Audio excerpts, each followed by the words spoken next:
So we have a fucking few write-ins here. Cool. Didn't have to swear, but I did. You did. Because I can't help it. Is it okay? I grew okay? up in London. Is it okay? No. It's really not. Is it going to happen again? Yes. Yeah. And does my mum watch this and isn't too happy with my choice of vocab? Yes. But am I going to still do it? Yes.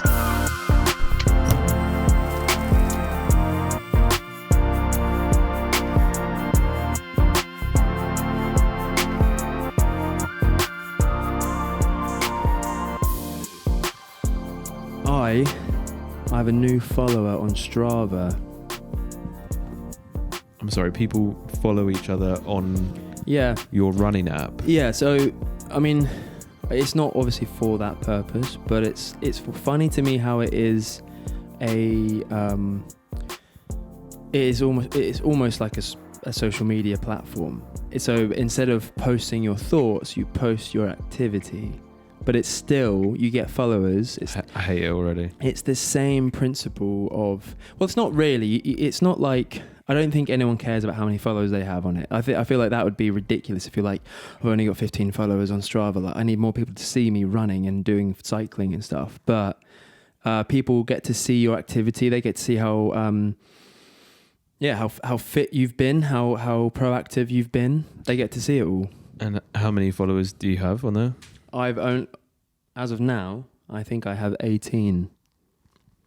Weirdly more than I thought you'd have. All friends and I guess family. That makes sense. You kind of want to see what routes people are up to today. Mm-hmm. Do you think it kind of adds that social pressure of needing to keep it up as well? Where it's like, dude, haven't seen any posts recently from Nick on doing any runs recently. He's a fat shit now. Well, I don't care if people... Like, I can't imagine people think that, like, oh, Nick hasn't been busy. Because I never think that myself about other people. I don't really care that much. But it's definitely a good way to be like, in a sense, it's like I want to get a good time to show off what I can do, or like I want to run a lot. It's almost like there is a bit of motivation there to be proactive and to maybe run more than you would, with a bit of social pressure. Yeah, but I only think that's a good thing. It's pressure. Let's everyone pressure your friends and everyone else into being physically fit, and then we'll all be a healthier nation. Yeah, we'll be like a Scandinavian country where we have like everyone's super fit all the time and just gorgeous, super great children. Everyone is having great families. Yeah. Why are they just renowned for being just gorgeous, like a gorgeous nation or part of the world? Probably to do with like lack of mixed breeding, I imagine. Mixed breeding. Like just lack of, like as in like they just breed with other Scandinavian people and it's just like keep the bloodline pure. Well, it's the Swedes that are like the tip top, isn't it? Just hunky guys, blonde girls and guys. Yeah. Aryan race. So what we're saying is probably Aryan race is the go-to. We should probably I don't know if someone should invent some kind of like way to just keep it totally Aryan, Who were the Vikings? Not Norwegian? Yeah, well they were like, Scandinavian. I think they came mainly from Sweden and Norway, yeah. Because I thought they were kind of like, they were brutes, weren't they? I mean, in the video games, they look hunky as hell. Like media, they portrayed as like much more attractive than they probably were. Yeah. But we were watching the Assassin's Creed. Yeah. So I mean, I did a bit of editing for it. Not to subtle brag. Yeah, humble brag. Subtle brag. Not big deal. But for the Assassin's Creed Valhalla trailer. Yeah. And you showed me. And I showed you the trailer, which was amazing, by the way. Like this, I know it's like the cinematic trailer, the game's going to be completely different, but just the sort of, what was it, like 4 minutes or something of it. It's like incredible. And it's like, you should make a film out of this. Like it's, honestly, we were talking about some of the shots and the, the kind of creative choices and the artistic direction and stuff. It's better than most films that come out these days, and obviously with CGI, you have the luxury of having complete and utter control over the scene, and they really did create something magical. And like you said, like why can't there be films, hour and a half length films that look just like that? I think it's just stupidly expensive. But it looked unbelievable. But anyway, getting back to the point of how they looked, that guy, the main character, so attractive, absolute hunk. Yeah, and the girls in the game as well. You can choose whether to play a male or a female, and also the female in it is just like great. very like Just strong, beautiful. kind of good looking. Yeah. Well, and hey, look, we're fine with, you know how annoying it is when guys are like, oh, that's so gay that you like appreciate other men. And it's Yeah, like, that's a bother. What a bother. You're like, a closet homosexual Yeah, if you're that person. Why is that the biggest sign that you are gay? If you find it such a struggle to like appreciate another good looking guy. Yeah. I say you're more gay if you can't do that. Yeah. Which is also fine. It's fine if you are that way. Yeah. But yeah, like don't try and gay shame other people for that. It's so true though. Like I've always been like a big advocate of that, where it's like, oh, I can tell like that's a really attractive guy. You know, like fuck it. I'm trying to think of like a Chris Hemsworth or something. Tom Hardy. Yeah, like totally great looking guy. Doesn't mean sorry, Chris Hemsworth definitely. Yeah, I would have put him a little bit higher. You're right. Go Chris Hemsworth. Yeah. Yeah, it depends what you're into. I guess. I guess we're talking about who we'd want to sleep with, then obviously maybe Chris Hemsworth. Yeah, absolutely. Yeah. No, Australian. I think like definitely can be like, hey, this guy's so attractive without wanting to sleep with them. Yeah. It's two different things. Well, because girls can do that with other girls, like, oh, she's so pretty, or she's like, you know, how is she so attractive? It's the same thing, but for some reason with guys, like, you know, you'll the people that you're friends with, most of the time you're friends with them because they're similar to you, and they'll be the same. They'll be like, oh, he's a good looking bloke. Oh yeah, he's a handsome fella. And then there is the few guys in the group that are like, all right, gay. And it's like, dude, you're just telling me that you're gay by saying that. You got to realize that when you're not secure in your sexuality to where you can't say that stuff. That's it. It's game over. You've let the secret out. Yeah, and again, there is no nothing problem. wrong with it. There is nothing wrong with it, but there is something wrong with it when you're trying to shame others for it. Yeah. It's like, oh, you're clearly that way yourself, really. Yeah, and what is the problem with being gay? So, all right, oh, that's so gay. So what? So what if that's gay? Turn around and be like, yeah, and what? So what? Yeah. Honestly, I think that's what we should normalize when people make those comments. It's like, oh yeah, or like even joke about it and be like, oh yeah, I am. But it's like I'm able to joke about it because I know I'm not as well. It's just, it doesn't matter. I used to get, you know, the whipped, you know, when guys are like, oh, he's so whipped, like when you're like spending a lot of time with your girlfriend. Go to different conversations. Yeah, I used to get whipped all the time. Still do. When you're, when starting out with your girlfriend and they occupy a lot of your time, so there's like a difference in suddenly, you know, you're not as available as you once were with your friends, and they'll be like, oh, you whipped, man, you're absolutely fucking whipped. I remember I was just quick to be like, nah, man, I'm just fucking in love. I'm in love. So and owned just, it. Owned it and just pushed it back to them. So true. And I remember they were like, oh, fuck's it. Like, just didn't know how to react to it because you're just like, own it. It's also like so weirdly jealous to say that as well, because it is almost like, it's always like the single friends that say that as well. It's like, oh man, I'm just getting something you're not, basically. Yeah, exactly. There is a middle ground though. Yeah. No, there is. There is like, a middle ground. You can be, you know, I feel like if you're like 3 years into a relationship and there's still no time for your girlfriends, I feel like there's don't this is another bother, don't have your relationship as your identity, basically. Have a personality, have an identity, and then have a partner, basically. 100%. You don't want to be that guy or girl that's, when you think of them, you associate that person's identity with their relationship. I think that's very well summed up. Yeah. This probably goes, we're probably looking into this a little bit too deeply now, but like then when their happiness is just purely down to their relationship, and it's that's a whole other kind of worms. Relationship pod. This episode is strictly on relationship questions that we've been written in. Actually, the first one's about feces, so I don't know. Is it actually? Oh, great. But in the real name of this podcast is, of course, What a Bother. Welcome back to the show where we talk about what bothers us, but more importantly, what bothers poo. That's great. Thanks, if the next question is, as always, email will be up on the screen here in the description, and you know, please write in with your bothers. As you know, as I said last time, we need some fuel for the fire, and also, guys, don't be afraid to put it in the YouTube comments as well. Obviously, emails don't help too much with the engagement, so YouTube comments, you know, Instagram, whatever takes your fancy. We really, on that note, we just want to say we really appreciate again all the support you guys have been giving us. Yes. Specifically to a few people that have been absolutely integral to us recently, which is the Noisy Business Pod. Yep. Very funny guys from, as they said, across the pond. Yeah, it was across the pond. Yeah. Super supportive, just like kind of like picked us out. I think probably because we're quite similar. Very, very supportive all the way through, basically. And by no means did they need to be as supportive as they have. No need to, but obviously they just good liked guys. what we were doing and we liked what they were doing. Yeah. And, but yeah, good guys, go check them out. Funny guys. I actually don't know whereabouts from the US that they're from. I want to say Arizona, but I might be wrong. Or Nevada, sorry. Maybe Nevada. But I could be wrong. If I'm wrong, please correct us in the YouTube comments. More of the west side of USA. But yeah, funny guys. Very funny guys. Be sure to go check them out. Also wanted to say a shout out to Nathan as well, because he's been a huge supporter of watching our podcast and liking and all of that good jazz. And he gave me a bit of shtick about not shouting him out because we answered his question two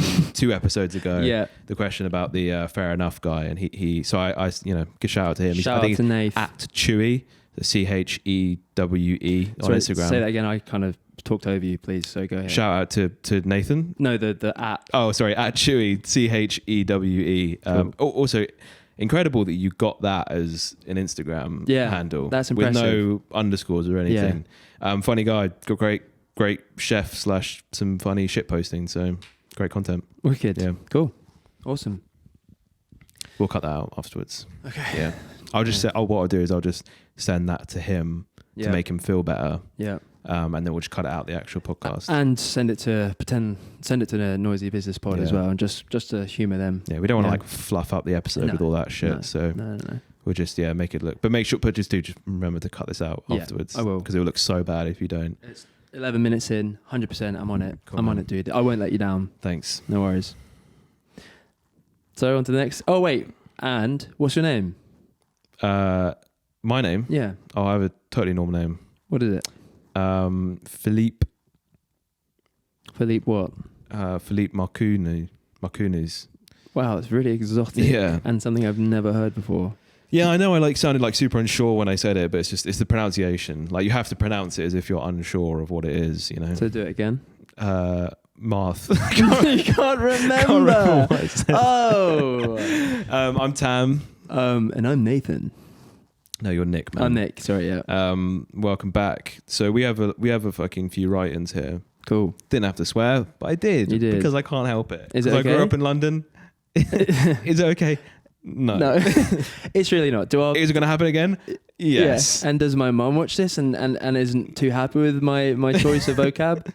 Yes. But am I going to still do it? Yeah. Yes. So this one is this is a classic. Again, swore. Trish Butler. Well, hold on. Actually, why is the F word so easily thrown into anything? It's the most easily usable word, I think, in the English language. It must have been the people. I guess the friends that I hung around with in school were probably a big influence of that. My parents were super strict about it, about me swearing up until the age where I was allowed to swear, and then it was just they just didn't care anymore. Yeah. They care a little bit if I was obviously using that language towards anyone, but if I was just using it in general, it was if you said it, you're in so much trouble up until the age you're 16, 17. And then from then it was I used it a few times and then kind of got away with it. And then, which I wish I didn't, because now it's just every other word in my vocabulary. It was obviously they let you get to an age where you understood when and when not to use it. And that's probably which I still don't 15, 16. Now. Yeah, but the difference is it's the social setting. You and I can say it right now. I suppose, there are only five of you that watch it, but it's just the two of us talking, and that's fine. But I never talk like that if I'm around people that I shouldn't be swearing in front of. My brain knows not to do it. I can't remember. There's maybe a hand, count on my one hand the amount of times where I've actually sworn at someone as well. And it's as in you're actually meant it. Yeah. So you've actually used it in the worst way possible, basically. Yeah, and it also, it feels really, I feel really bad afterwards. I've done it. Obviously, maybe you've lost your, not that that happens to me at all, very often at all, but it's you lose your temper with someone. It's just it's such a weird thing. It's so much more visceral of a word. When you're just saying it in general context, oh, fucking hell, this happened the other day. It doesn't mean anything. And then you use it against someone, and it's so much bite to it, and I hate it. I wouldn't You I know, wouldn't use it on anyone. the most common scenario of when you use it to strangers is road rage. Road rage. And driving. I had it it wasn't too long ago. Some guy actually flipped me off with the wanker sign for something. I swear. Why is that the most infuriating thing when someone does that? No, just in general, like road rage. Someone swears at you because you feel like you can't. I don't know if we talked about it on the podcast or just in general conversation before, but road rage and people driving in cars is the original keyboard warriors. Yeah. Where it's like you can kind of get away with being an absolute awful person to someone and no repercussions because you're in your car, they're in their car. Unless you're like stopped at a traffic light or an accident, you just drive away. Yeah. So like people feel so much more confident to be like, oh, you might or swear at you or whatever. They're protected by a metal cabin. Exactly, that's what I mean. Like you would never do that to someone just like in the street unless you were looking for a fight. Yeah, and yeah, it's so true. The keyboard warrior thing. That's a great shout. Although the guy that gave me the wank sign, and I swear to God, it was completely his fault, and that just adds to the annoyance. It's like, are you deluded? You were the person that created this problem, so much worse. And then they give me that sign. And also, the guy was like 60 going on 70, right? And I'd kill you. If you weren't protected by this car and I went at you, like I'd kill you. Right. He was on a bike, and I saw where he went, and I was so mad. In the following like 15 seconds, I followed him. And I just wanted to like put a bit of pressure on him, and I did. And he saw me behind him, and I was right up his ass. I wasn't overtaking him. I obviously wasn't going to do anything, but I just wanted him to realize, hey man, your actions have consequences. And if I was a fucking psychopath, imagine he picked the wrong guy to do that to, and just knock him off his bike. Get out the bike. I pull up in front. I get out my car. Hey man, what did you just do? I'm like, he doesn't know. With a machete. With a machete, man. Dude, that is the best point. And this is something that my sister would always say. And she would always say like stuff like that. It's like, you don't know who you're dealing with. And people like that are so confident that like, it's the same thing, keyboard warriors, where it's like so confident that like you can basically say anything and get away with anything because nobody's going to do anything. As you said, you don't know the person you've done to, maybe they've snapped that day, wife has left them, taken the kids, they've just lost their job, no will for life anymore, their dog's just died. Do you know what I mean? Literally could have snapped that day. You don't know that. You don't know. Get out of the car, crowbar, then. The fucking brain damage for the rest of your life. Or break your legs or something. Yeah, just a life-threatening injury because you just did, you did the wanker sign because they got in your way. I know. If you were to like replay the event, when like in the hospital bed, like half dead, and you're like, want to know, like in the films, like, want to know how I got here? It's just like roll it back, and you look at the original thing that started it. It's like, so wasn't worth it. Not worth it. But especially with this guy, he was 60's not even that old anymore. It's like 60's like the new 30. But the guy I'd say maybe was older, but he looked frail. And I know I could have done damage to him. But at the same time, for him to have the confidence to do that, he may have been like a bit of a geezer back in the day, and he might have been able to hold his own. He might have been the dangerous one. Yeah, that's what. Yeah. So there's just no point. But I think, like you say, your sister said it well. You don't know who you're dealing with, so just no point. If ever you get pissed off in a car, just you know what? Breathe. Just breathe. Road rage is such a unique thing that we experience as humans, though, because I totally get it as well. And there'll be a moment where someone cuts you off, and it's really like, in the grand scheme of things, not really the worst thing that anyone can do for you, but in that moment there is just nothing more infuriating, to the point where you'll fucking shout obscenities. Do you know what I mean? Like just so instant, white hot rage. Yeah. And it's so weird that there's nothing else in life that kind of gives us that, just to a random stranger. No. It's driving. It's other people's abilities. It's being around people that don't respect the highway code. Yeah, that's what it is. You should, in this country, have to do. I honestly think we'd have less accidents. You have to do your test again once every like 10 years, or maybe like once every 7 years or something.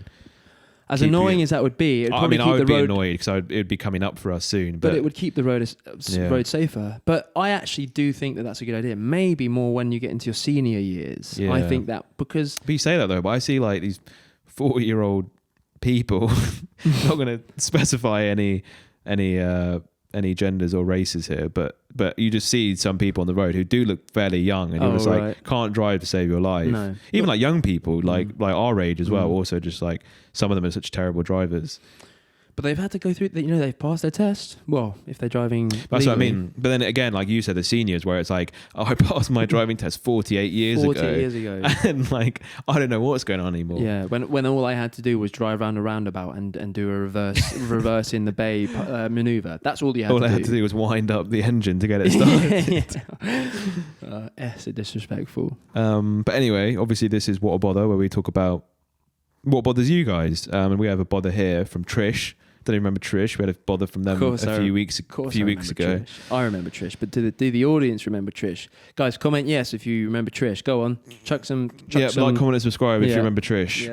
Yeah. He said, "Hey guys, love the show. Another bother for you." Trish is also a girl. Oh, sorry, Trish is a guy. If you're just tuning in, another bother for you: the stigma of taking a dump. When you're out with your friends or at a house party and your pal decides to be a party pooper, nice, and you have to go for a shit. Why is it that society makes us feel uncomfortable and embarrassed about it? After the deed is done and someone asks you where you've been, you have either pretend fucking English, have to either pretend it didn't happen or lie like a traitor to yourself, or be honest and risk judgment. End the stigma. Everybody does it. Who gives a shit? Nice pun again. The guy is good with words. Yeah. P.S. Before Iron Stomach Rick says just hold it, to that I say go eat a bag of balloon knots and empathise with those cursed with a delicate petal for a stomach. I love Trish. Trish Bothers. He's given himself a last name. Trish Bothers. Would he call me Iron Rick? Iron Stomach Rick. Iron Stomach Rick. Do you know why he says that? Because I can eat any food. I know we've talked about this. And my stomach is fine. I do not take this bad boy for granted. I know how bad some people have it. Yeah. And I'm solid. I agree. I can go for anything. Burritos, Domino's, those heavy foods that would normally give, people with delicate... Squitty. Yes. It would cause bowels. That for many people. I don't get it. Yeah. And I'm the same. Yeah, it's great. We should change it to Iron Stomach Boys podcast. I like we talk about what horrible foods we've eaten and how we haven't been sick. I love it though because if any of you don't know, on COD you can have iron lungs. Is that what it's from? When you can, as a sniper, you can hold your breath. That was an old perk. Yeah. What's the new one then? What's the new iron perk?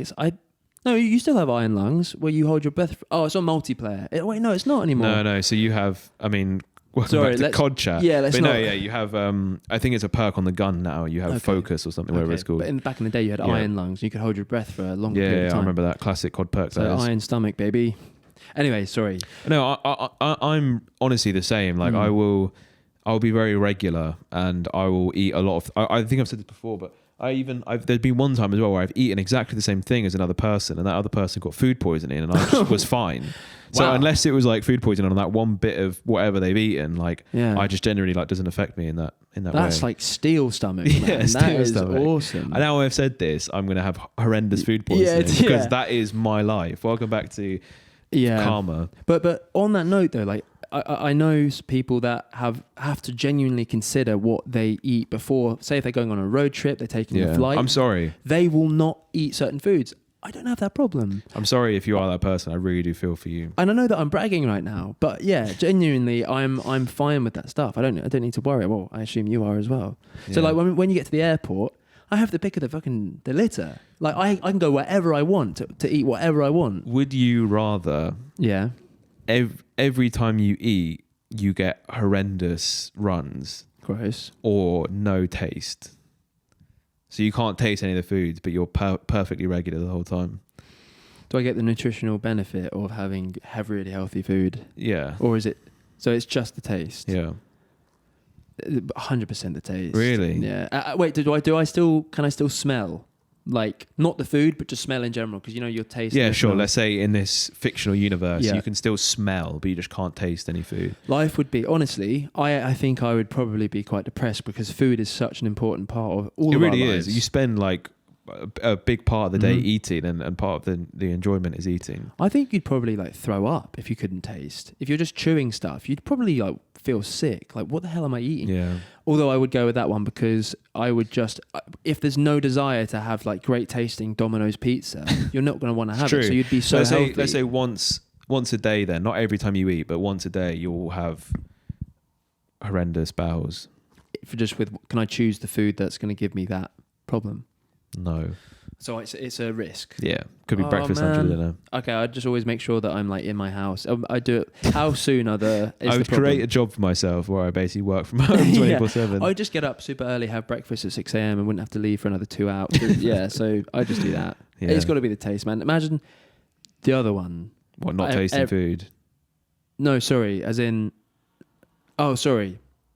No, I would rather just not taste food. Oh, okay. Yeah, because Yeah, I know. I think food's so important to me. It's such a big part. Like, I mean, I'm not saying it's not to you, but just I think it's just way too important. Like tasting food, But I dude, just suck it off. shitting yourself after every meal. No, once a day.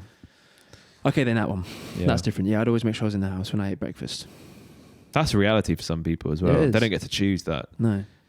And Trish is watching right now, probably going, That's me. anyway, Scene. Yeah. So he's just saying, let's get rid of the stigma of taking. Yeah, Is he I asking think- for advice? Or is it more of just I a guess indirectly. bother? Yeah. I do agree with you, Trish. I think that it is something that we all do, and we definitely need to take the stigma away from it. Mm. We're so weird about it, considering everyone does it. Like, it's such a weird thing to be like, oh, that guy pooed, and it's like, well so does of all, everyone else in the world. that word is so like the word poo is so fucking pathetically childish and gross. I don't know if it's just because you associate it with what it is, but taking like a dump, and although it's nowhere near as like, I don't Be know, more aggressive with it's it. yeah, taking a shit. It's so much better than the P word. I hate saying the P word. I find it too like kind of gross. The reason why there's a stigma to it is because it smells. Yeah. It doesn't smell great. There's a difference between taking a pee and a dump, because peeing doesn't produce toxic waste that's just disgustingly smelly, and then you don't leave a horrible smell afterwards. So if you're at a party, and you know, that's why I think it has the stigma to it. Although I don't agree with it. It's true. You're right. There shouldn't be a stigma. It's as normal as going for a pee. But for some reason, you don't care if you say, you know, you get up from a dinner table with your girlfriend's parent. No, maybe you wouldn't there. But like at home, I'm going for a pee. I'm going for a wee. You'd say, I'm just going for a wee. Not a problem. But you wouldn't say, just go for a dump. Do you imagine? Excuse me, I just got to go for a dump. Normal. Well, why didn't Trish? Well, my advice to you would be like, why don't you start it then? Start the trend of just being like, just going for a dump, guys. Mm-hmm. Even in front of the girlfriend's family, guys. Sorry, excuse me for a second. Just go for a dump. Just normalize it. I guarantee the dad will be like, yeah, it's my man. My man, I respect that. Although I would also say that the whole thing of like when you're at a party, you come back, people say, where have you been? I feel you hang around with like 16-year-olds. I feel like we don't do that anymore. But Also, maybe they do. Boring party that everyone's keeping tabs is where you've been like, they're not having enough fun to notice that. Jeez, you've been like, what, 10 minutes? He's been at least 4 minutes and 8 seconds. What's he doing? I would, in that scenario, just lie, man. If it's really going to be like, where have you been? Oh, I was just grabbing a drink and then I just bumped into Pete, just catching up with him. Like, I don't think it really matters too much. Or create a worse lie. Like what? Oh, I've been drinking all your hand soap. Just instantly they think, oh, that's the worst excuse for taking a dump I've ever heard. Out of those three things, either lie to yourself, make up a lie, or be honest. Sorry, what did I just say? I just said two of the same ones. Yeah, no, I think it's just honest, lie or be honest. Yeah. I think being honest, for some reason, you can go for it. But if you're okay with maybe getting like some form of judgment, cool. But I don't think lying, like a white lie about going for a number 2, is like the white lie worst snowball, thing. though, as they say. I don't think it's the biggest Next problem. thing you're lying about, well, the first thing is you're lying about, taking a dump. The next thing you're $7,000 in debt, you know, lying to your wife about bets that you've put on horse races, you know. I could see it really does. It just one to the other. It snowballs. Yeah.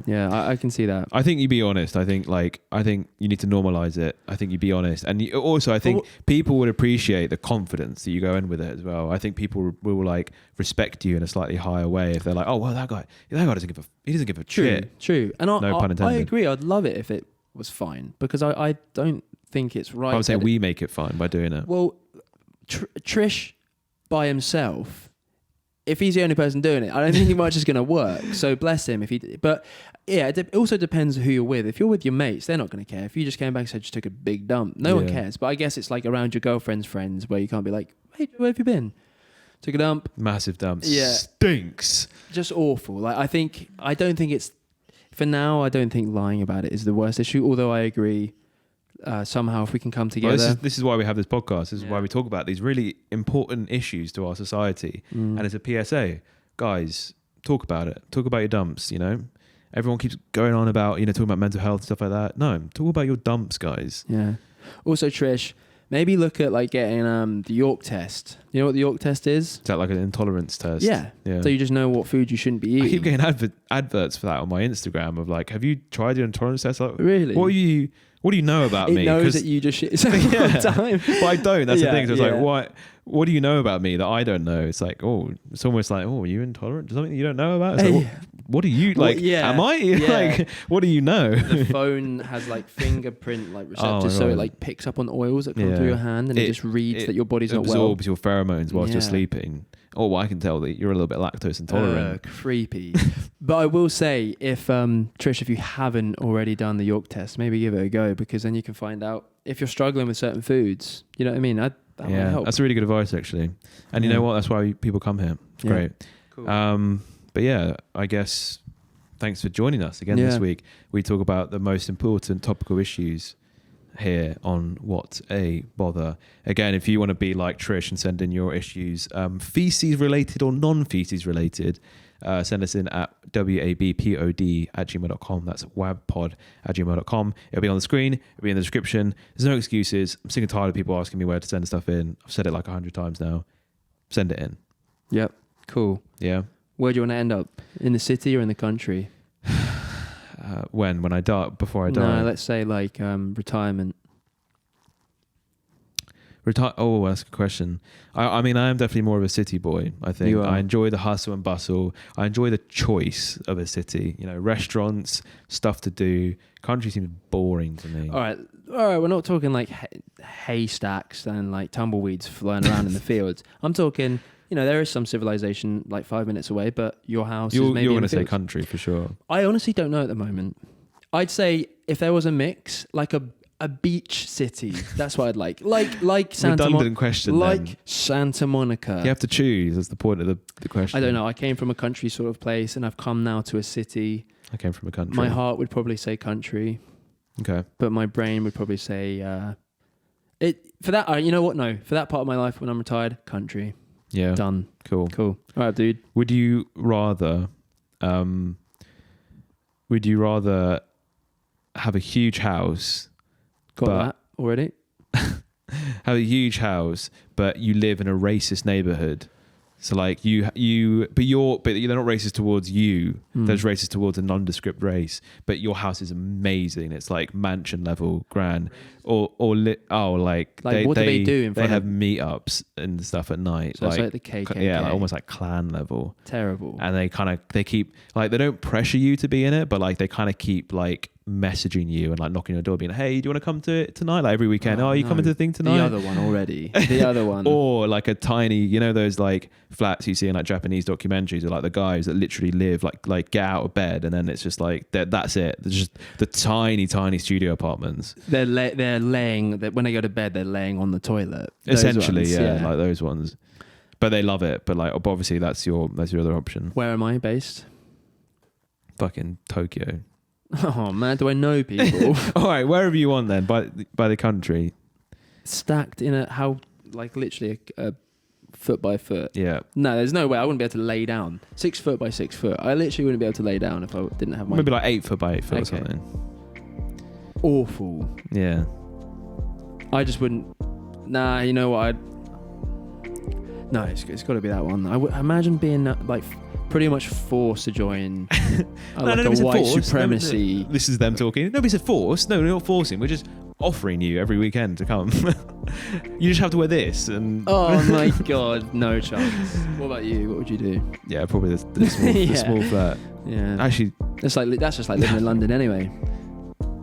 Great. That's not trying to pay rent in London. Yeah. And on that note, we'll see you guys later, guys. Yeah. See you guys later, guys.